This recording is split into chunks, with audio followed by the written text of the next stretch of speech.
Hi, I'm Anna. And I'm Ben. And we are AutoSave. Welcome to our channel. Today we're watching Kaguya-sama Love is War, Season 2, Episode 3. Last episode was Miyuki's birthday. It was. And we had the Court of Kaguyas.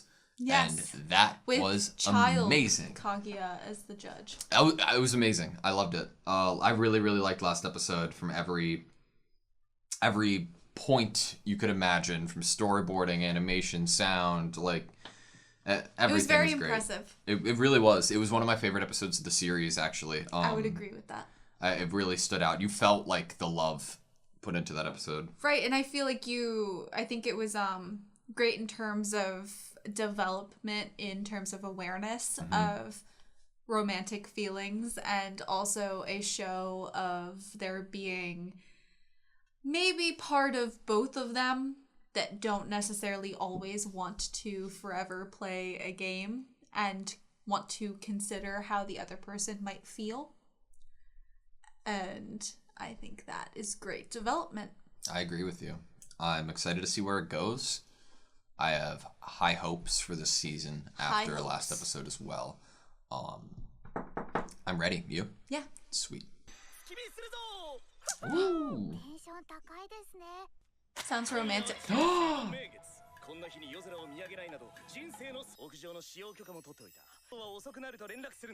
That's romantic. Whoa. Oh! He does? Hell yeah. Hell no.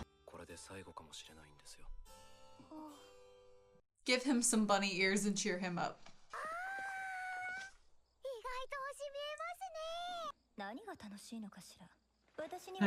It's nothing like fireworks. I don't think Miyuki's gonna care even at this point. He's gonna be too distracted.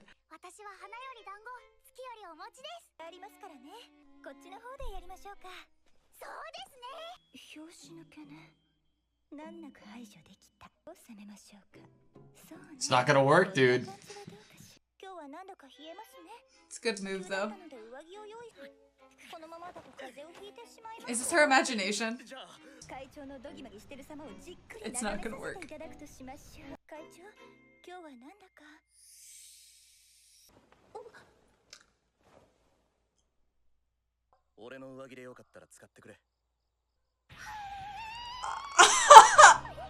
He has no time to think about games.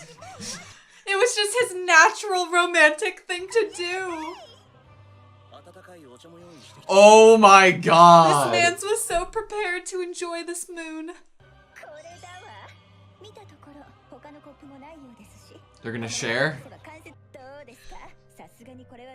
He's just gonna do it? She's gonna be the one gonna plus her.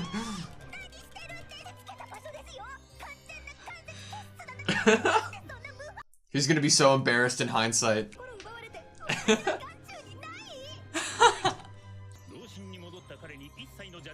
Oh. His heart is devoted. She's like, missile at the moon, now, destroy it. Yeah. Oh no.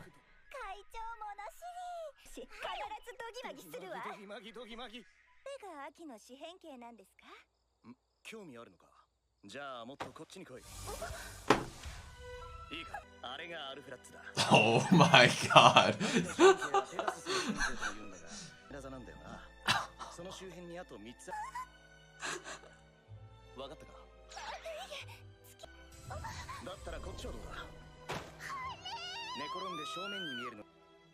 I never thought I would see this. I know.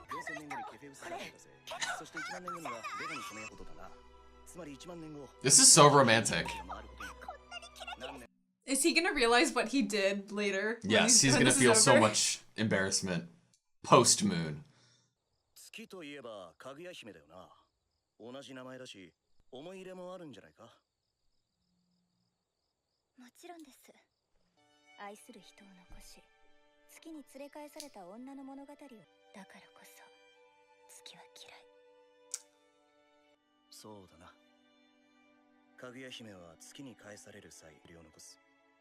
だが彼女のいない世界で生きながらえるつもりはないと物語は締められる。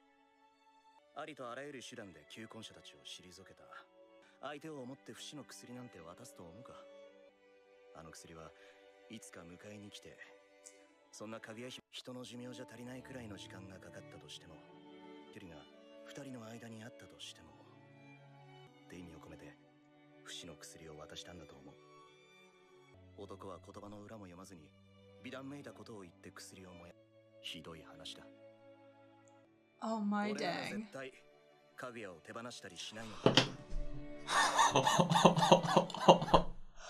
て奪い返す。何百年かかろうとな。これが俺たちの物語だったら言葉の裏をこれでも Our story? あんな結末にはな。 He said our story. He said our story. Look at this shot.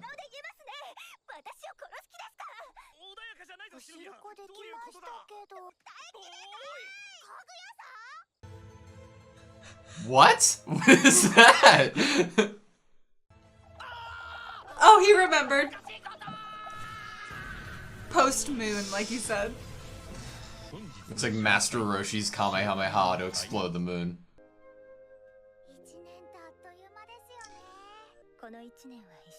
Wow.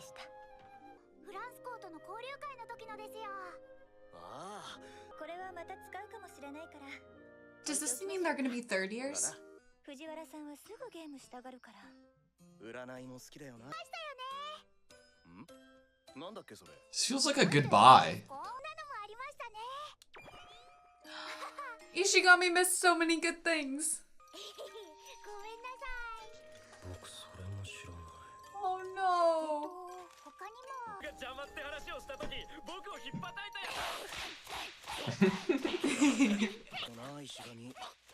He's built up a tolerance. Oh. いや、それは思い出にするの早すぎるわ。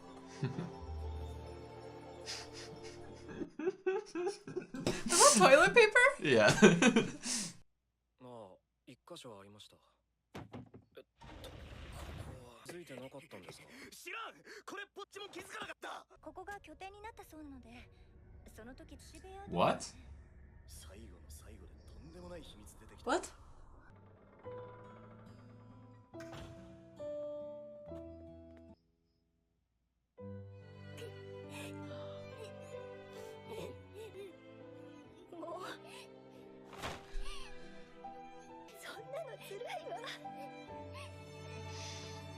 Na, お疲れ様。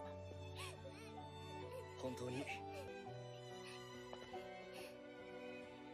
17期生徒会全活動終了。 So it's like re-elections? Oh. No, not your cord. 1年間お疲れ様でした。乾杯。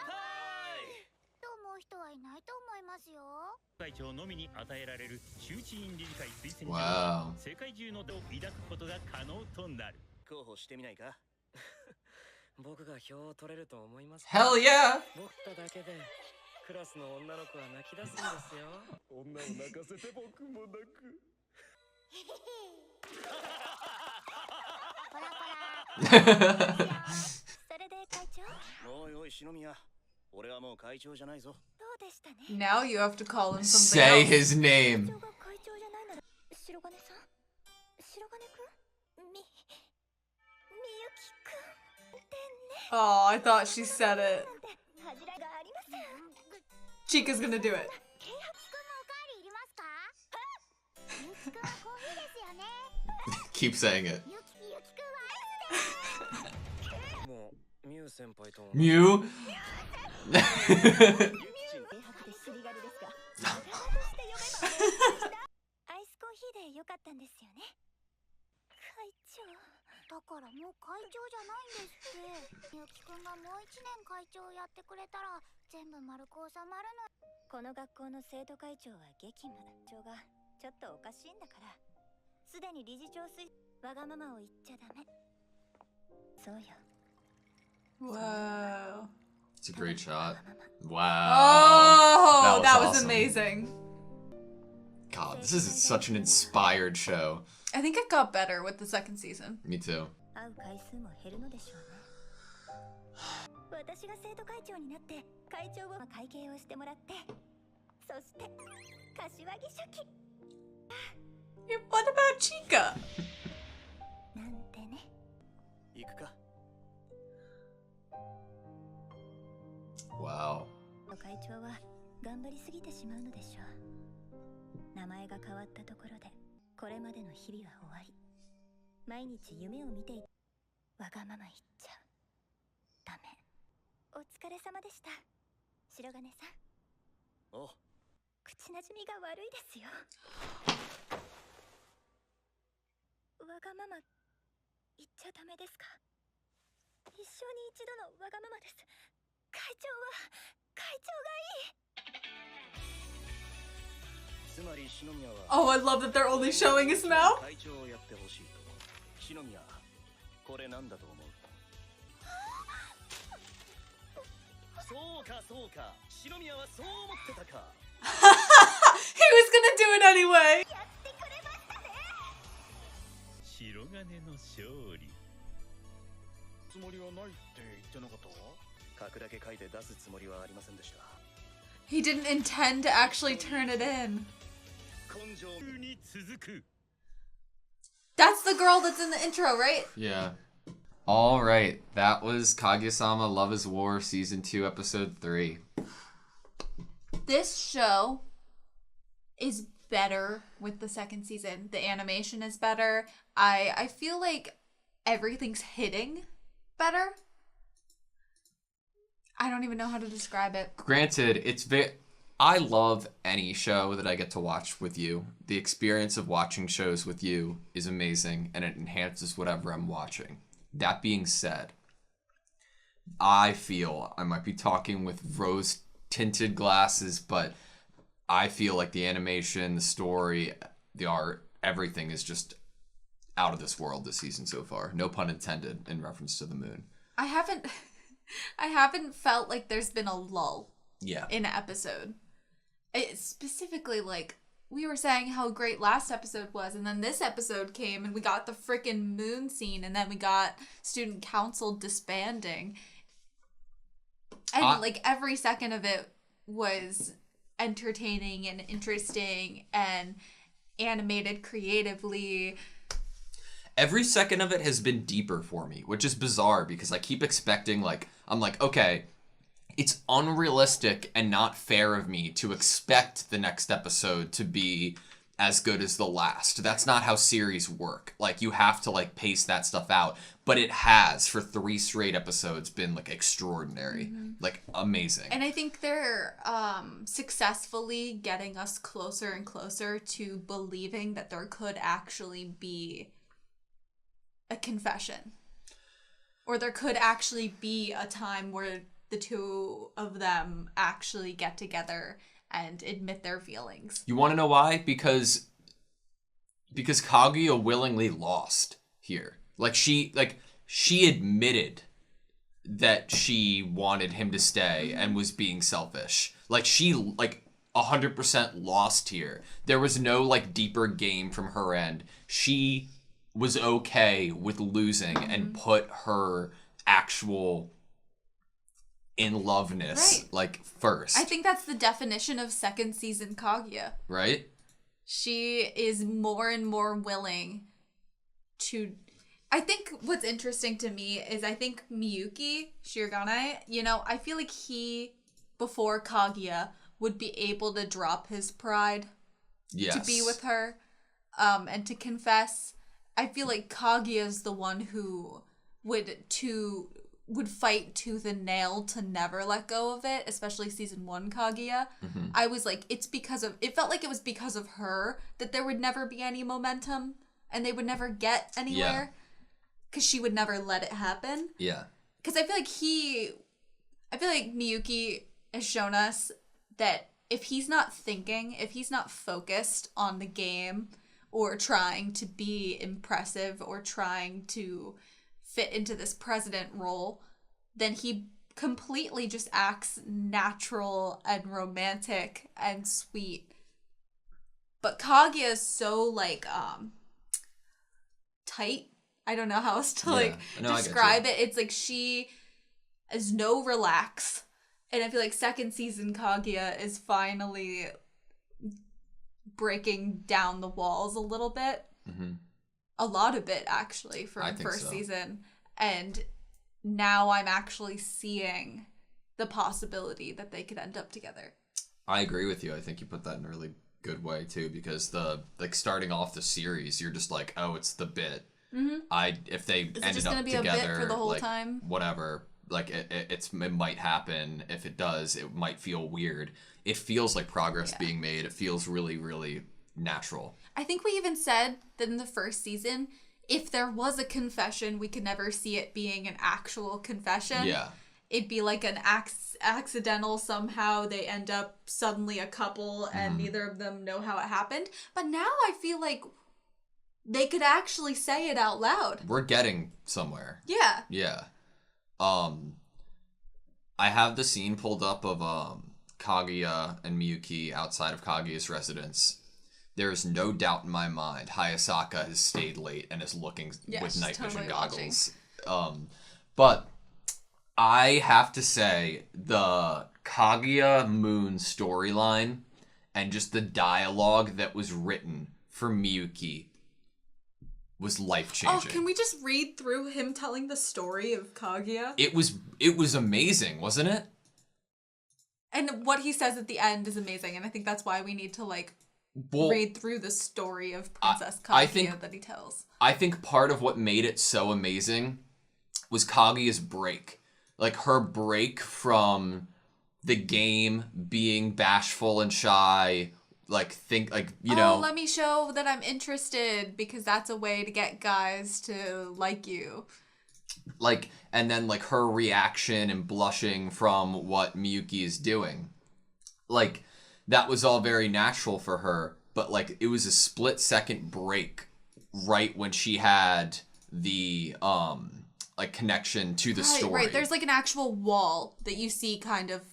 It's, like, for a second, she's, like, being real.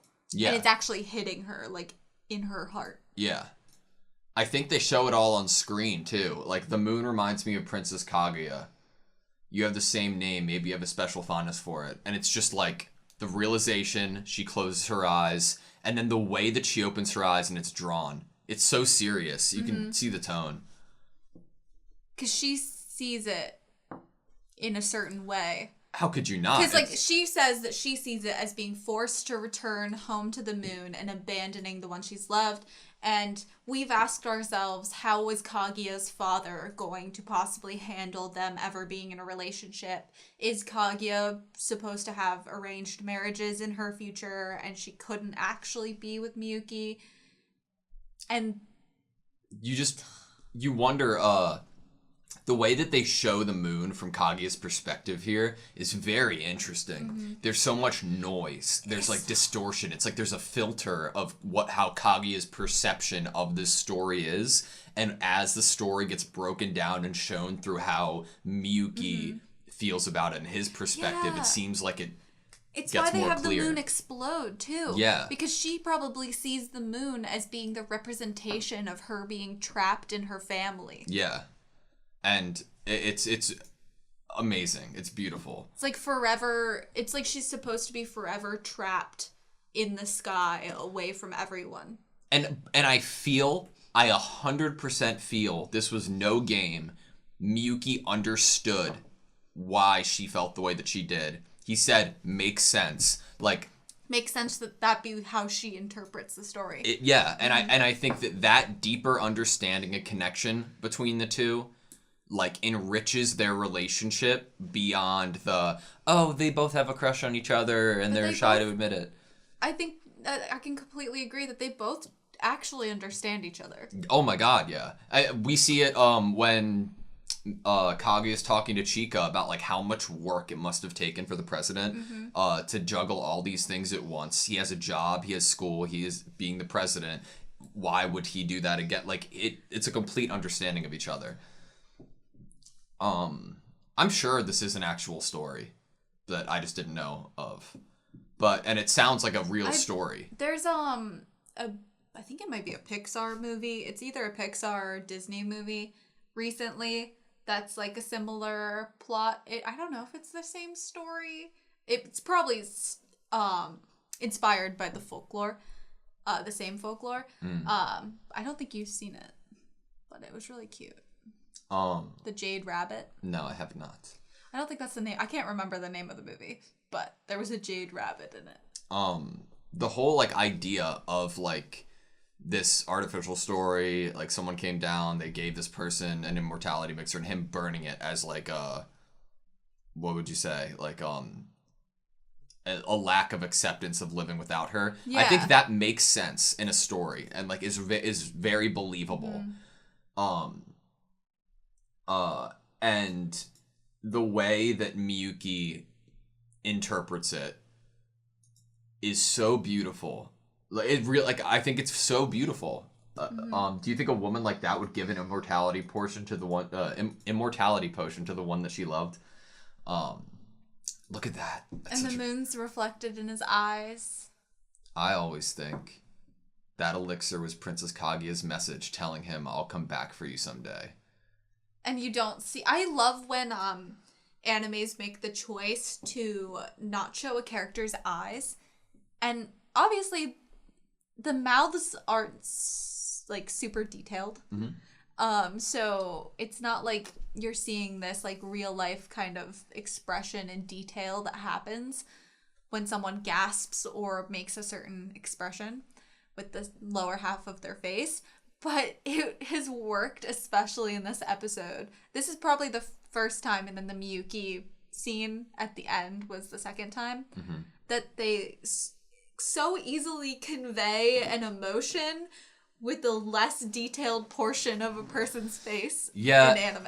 And I think it's like that that shows how good the writing is, and that shows how good like we understand the characters and they're able to convey who the character is.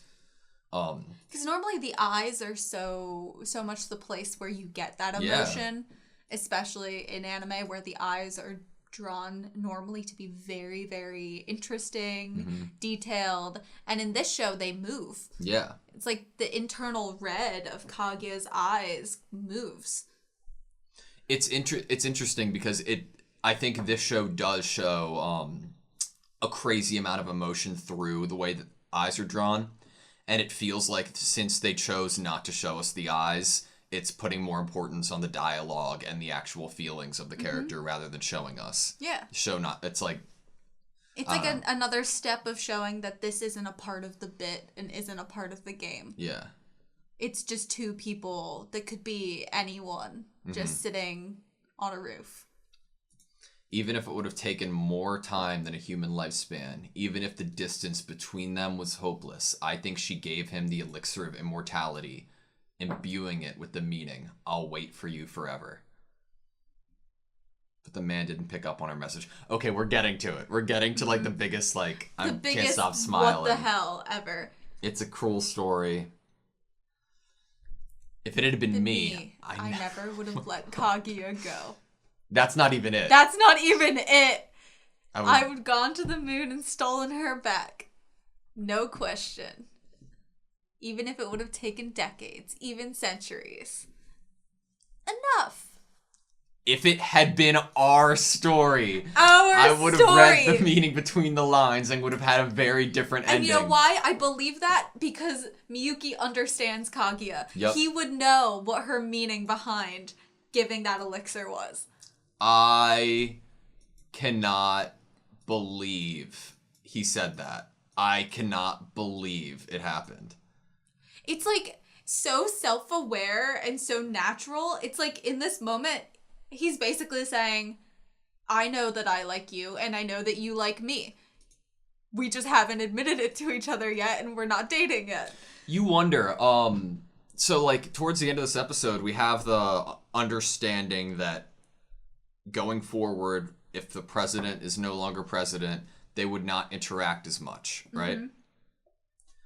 Which I can see how that would be the case. Miyuki here says that if this was him, if this was their story, he would reach out and make it not the case.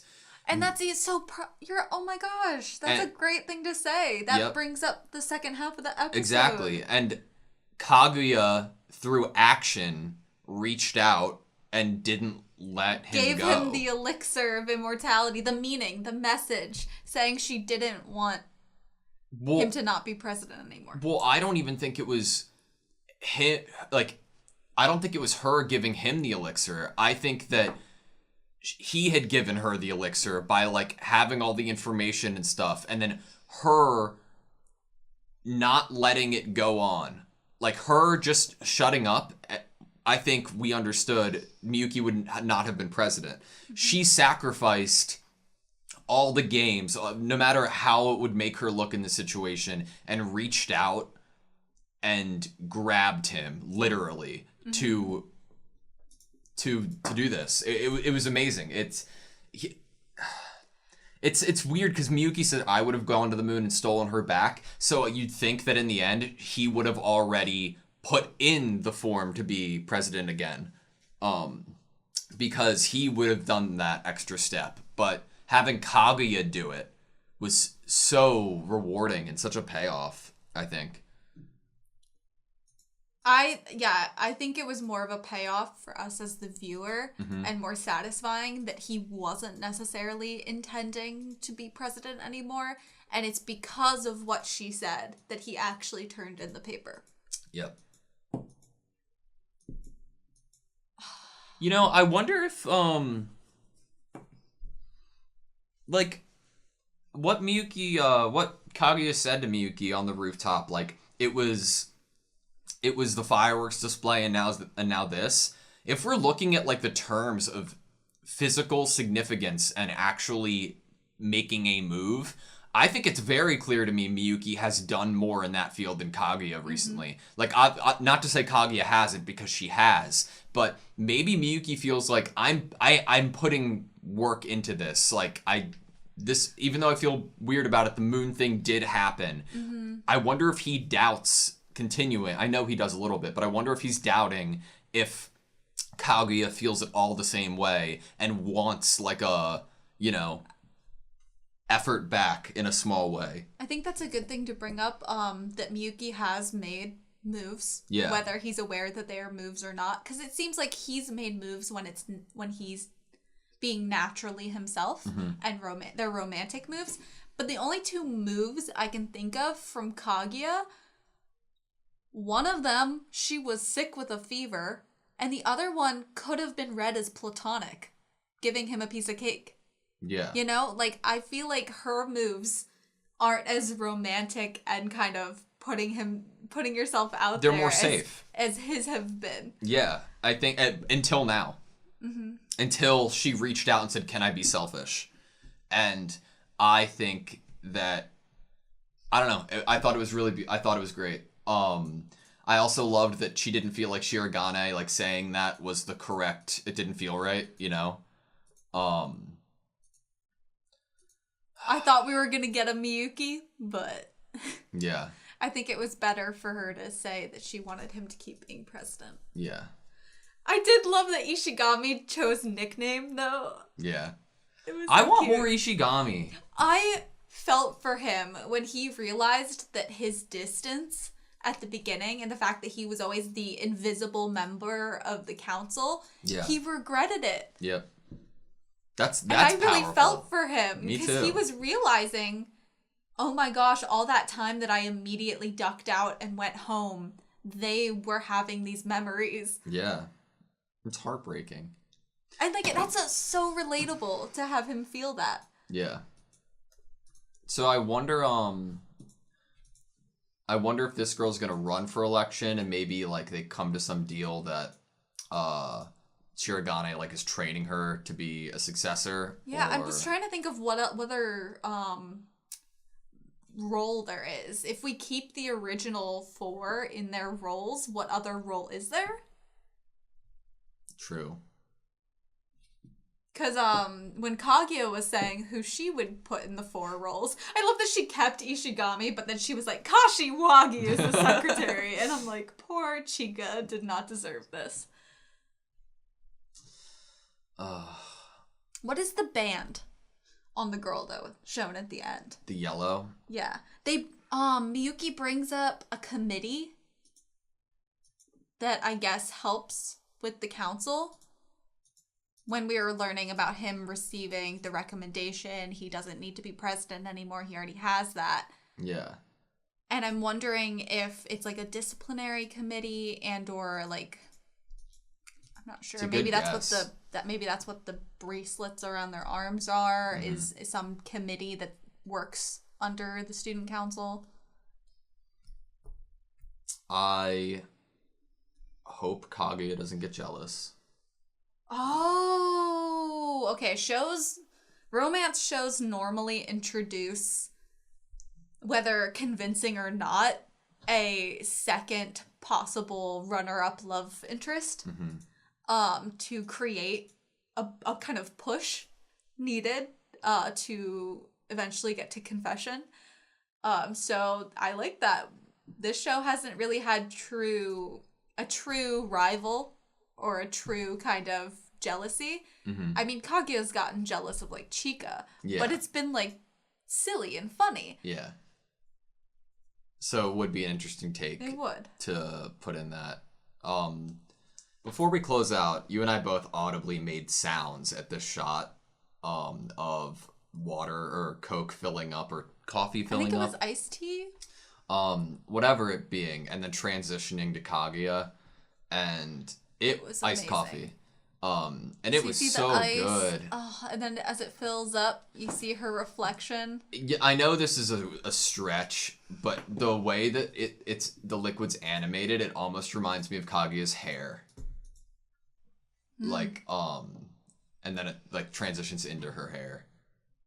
I love it. Or it could be thought of as an emotional imagery for Kaguya, where she is cold as ice, but then what happens when you put another liquid into ice? The ice eventually melts and joins the other liquid. I like it. This show is so good. It got better. Yeah. I didn't really know what my expectations should be for the second season, but it's definitely like ramping up in terms of like time and quality even that was given to it. Yeah. Loved it. Loved it. You good? Yeah. Cool. Thank you guys so much for watching this video. Please like, comment, and subscribe, and we hope to see you next time.